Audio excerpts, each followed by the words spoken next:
36 number question সংস্কৃতৰ পৰা অসমীয়ালৈ অনুদিত প্ৰথম নাটকখনৰ নাম কি আছিল ইয়াতে চাৰিটা অপচন দিয়া আছে ইয়াৰ শুদ্ধ এনসাৰটো হ'ল অপচন সি খংকুন্তলা মনত ৰাখিব সংস্কৃতৰ পৰা অসমীয়ালৈ অনুদিত প্ৰথম নাটকখনৰ নাম আছিল খংকুন্তলা নেক্সট কোৱেশ্চন প্ৰথম অসমীয়া ভ্ৰমণ কাহিনীৰ লেখক কোন প্ৰথম অসমীয়া ভ্ৰমণ কাহিনীৰ লেখক কোন আছিল ইয়াতে চাৰিটা অপচন দিয়া আছে ইয়াৰ শুদ্ধ এনসাৰটো হ'ল অপচন এ জ্ঞানদাবিৰাম বৰুৱা আছিল প্ৰথম অসমীয়া ভ্ৰমণৰ কাহিনীৰ লেখক নেক্সট কোৱেশ্চন ৰামায়ণৰ প্ৰথম অসমীয়া ভাঙনিকাৰ কোন ইয়াতে চাৰিটা অপচন দিয়া আছে ইয়াৰ শুদ্ধ এনসাৰটো হ'ল অপচন বি মাধৱ কন্দলী হৈছে ৰামায়ণৰ প্ৰথম অসমীয়া ভাঙনিকাৰ নেক্সট কোৱেশ্চন অসমৰ উপত্যকা বঁটা লাভ কৰা প্ৰথম অসমীয়া সাহিত্যকজন কোন ইয়াতে চাৰিটা অপচন দিয়া আছে ইয়াৰ শুদ্ধ এনসাৰটো হ'ল অপচন বি ভৱেন্দ্ৰনাথ শইকীয়া হৈছে ইয়াৰ শুদ্ধ এনসাৰ আৰু আপোনালোকে কেইটা এনসাৰ শুদ্ধ দিব পাৰে মোক কমেন্ট কৰি জনাব next question man of the nation বঁটা লাভ কৰা প্ৰথম অসমীয়া কোন আছিল ইয়াতে চাৰিটা এনসাৰ দিয়া আছে ইয়াৰ শুদ্ধ এনসাৰটো হ'ল option A Hiteswar Saikia man of the nation বঁটা লাভ কৰিছিল নেক্সট কোৱেশ্চন অসমৰ মাটি জৰীপ কাৰ্য প্ৰথমতে কোনজন ৰজাই প্ৰৱৰ্তন কৰে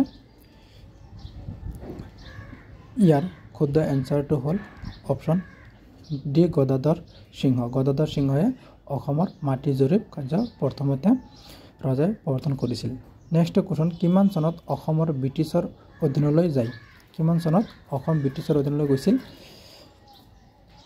ইয়াৰ শুদ্ধ এনসাৰটো হ'ল অপচন সি 1826 চনত ব্ৰিটিছলৈ গৈছিল নেক্সট কোৱেশ্চন অসমলৈ মানসকলক কোনে আনিছিল অসমলৈ মানসকলক ইয়াৰ শুদ্ধ এনসাৰটো হ'ল অপচন এ বদন বৰফুকনে অসমলৈ মানসকলক আনিছিল নেক্সট কোৱেশ্চন কোনজন আহোম ৰজাই তেওঁৰ ৰাজত্বৰ কালত মাটিৰ প্ৰতিমা সাজি দুৰ্গা পূজা কৰিছিল কোনজন ৰজাই কৰিছিল ইয়াৰ শুদ্ধ এনসাৰটো হ'ল অপচন বি ৰুদ্ৰসিংহই প্ৰতিমা সাজি দুৰ্গা পূজা কৰিছিল নেক্সট কোৱেশ্চন শৰাইঘাটৰ ৰণ কাৰ দিনত হৈছিল কোনজন ৰজাৰ দিনত শৰাইঘাটৰ যুদ্ধ হৈছিল ইয়াতে চাৰিটা অপচন দিয়া আছে ইয়াৰ শুদ্ধ এনসাৰটো হ'ল অপচন বি চক্ৰধ্বজ সিংহ হৈছিল শৰাইঘাটৰ ৰণৰ দিনত হৈছিল নেক্সট কোৱেশ্চন তৃতীয় মোৱামৰীয়া বিদ্ৰোহ কিমান চনত সংগঠিত হৈছিল তৃতীয় মোৱামৰীয়া বিদ্ৰোহ সংগঠিত কৰা হৈছিল ইয়াৰ শুদ্ধ এনসাৰটো হ'ল অপচন এ 1786 চনত সংগঠিত হৈছিল নেক্সট কোৱেশ্চন কিমান চনত যোৰহাট আহোম ৰাজধানীৰ প্ৰতিষ্ঠা কৰা হৈছিল যোৰহাট আহোমৰ ৰাজধানী প্ৰতিষ্ঠা কৰা হৈছিল এটা চাৰিটা অপচন দিয়া আছে ইয়াৰ শুদ্ধ এনসাৰটো হ'ল অপচন বি 1794 চনত প্ৰতিষ্ঠা কৰা হৈছিল নেক্সট কোৱেশ্চন বৰ্তমান ৰাষ্ট্ৰসংঘৰ সদস্য দেশ কিমান বৰ্তমান ৰাষ্ট্ৰীয় সংঘৰ সদস্য কিমানটা দেশ আছে ইয়াৰ শুদ্ধ এনসাৰটো হ'ল অপচন ডি 193খন বৰ্তমান ৰাষ্ট্ৰসংঘৰ সদস্য দেশ আছে next question my experiment with ট্ৰইড কাৰ ৰচনা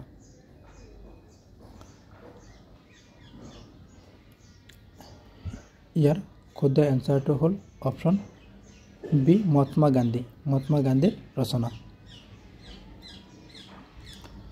নেক্সট কোৱেশ্চন আন্তৰ্জাতিক শ্ৰমিক দিৱস কেতিয়া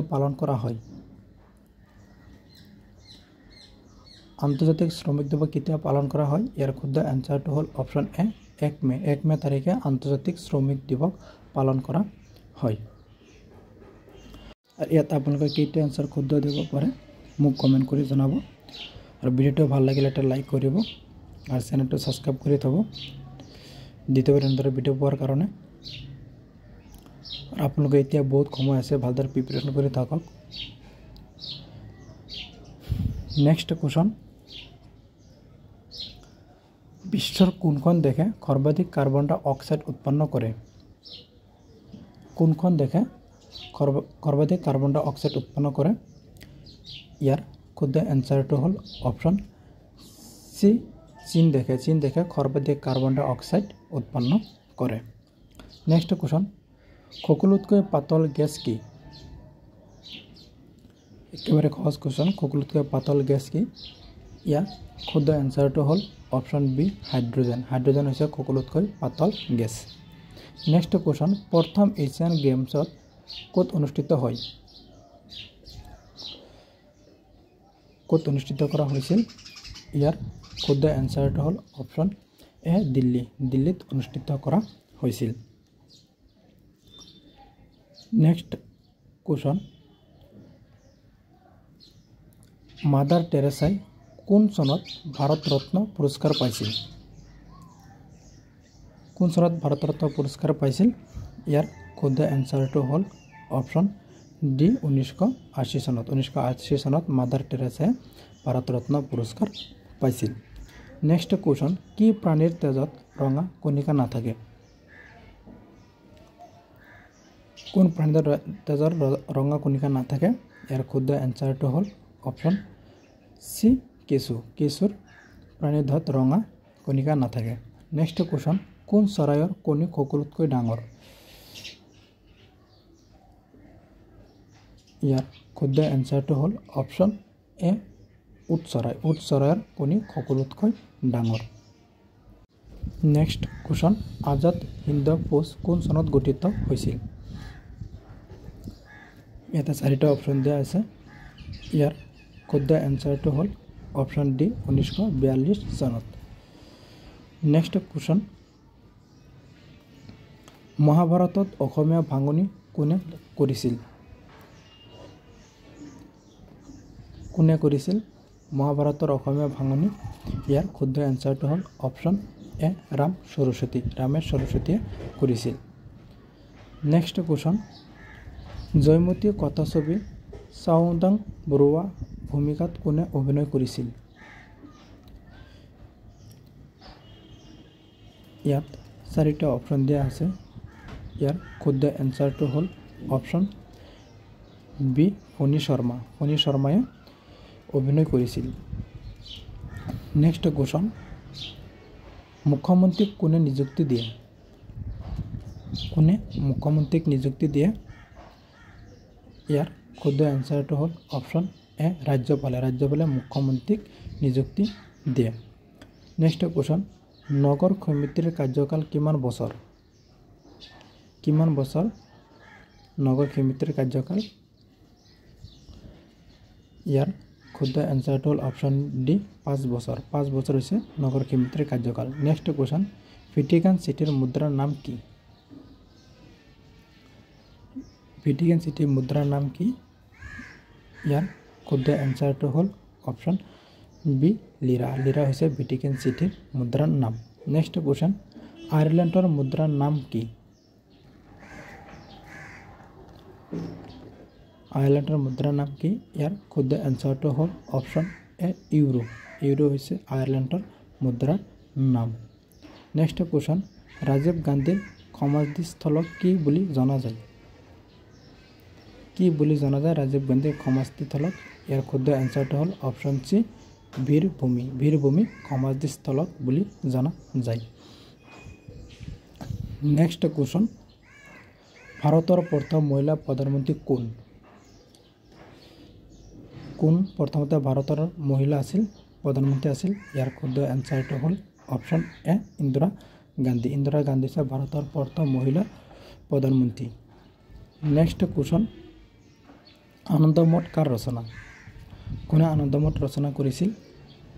ইয়াৰ শুদ্ধ এনসাৰটো হ'ল অপশ্যন বি বঙ্কিমচন্দ্ৰ চেটাৰ্জী আনন্দমঠ ৰচনা কৰিছিল।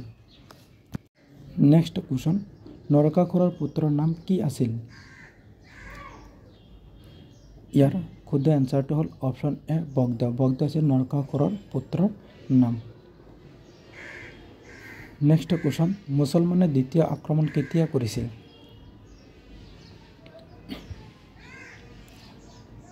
ইয়াৰ শুদ্ধ এনচাৰটো হ'ল অপশ্যন ডি 1226 চনত মুছলমানে দ্বিতীয় আক্ৰমণ কৰিছিল। নেক্সট কুৱেশ্যন, চুতীয়া ৰাজ্যৰ ৰাজধানী ক'ত আছিল?